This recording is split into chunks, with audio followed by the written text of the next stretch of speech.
अस्सलाम वालेकुम, welcome to my channel. आज मैं आपके लिए बना रही हूँ होममेड अचार गोश्त मसाला। इस मसाले बनाने के बाद आप बाज़ार के डब्बे वाला अचार गोश्त का मसाला भूल जाएंगे। इतना मज़ेदार इससे आप अचार गोश्त बनाएं।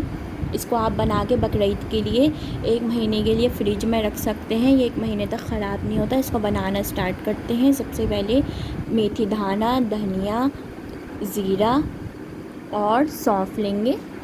इन कोई भी चीज़ों को भूना नहीं है, यूँ ही पीसेंगे इसको ग्राइंडर में डाल के। धनिया को भी नहीं भूना, ना ज़ीरे को भूनेंगे, यूँ ही डालेंगे सौंफ, ज़ीरा, मेथी दाना।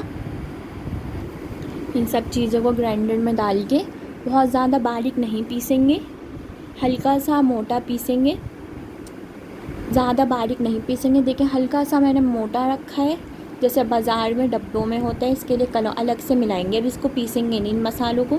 कलौंजी, राई दाना, लाल मिर्चें, कुटी हुई लाल मिर्चें, धनिया पाउडर, कश्मीरी लाल मिर्चें, चाट मसाला, गरम मसाला पाउडर, नमक, हल्दी, इन सब मसालों को इसके अंदर मिक्स कर देंगे जो हमने पीसे थे।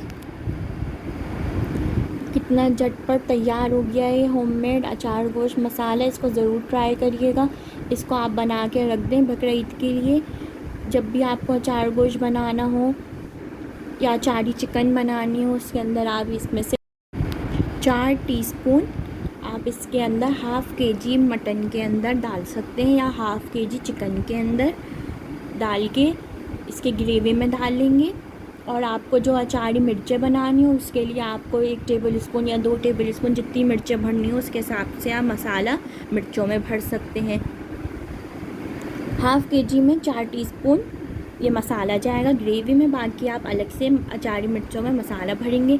इन मसाले को बनाने के बाद आपकी बहुत इजी हो जाएगी रेसिपी बनानी। जब भी आपको बनाना है, बस आपने फ्रिज से निकाला मसाला और आपका गोश्त या चिकन रेडी है। ज़रूर ट्राई करिएगा, अपनी फैमिली के साथ ज़रूर शेयर करिएगा। अल्लाह हाफ़िज़।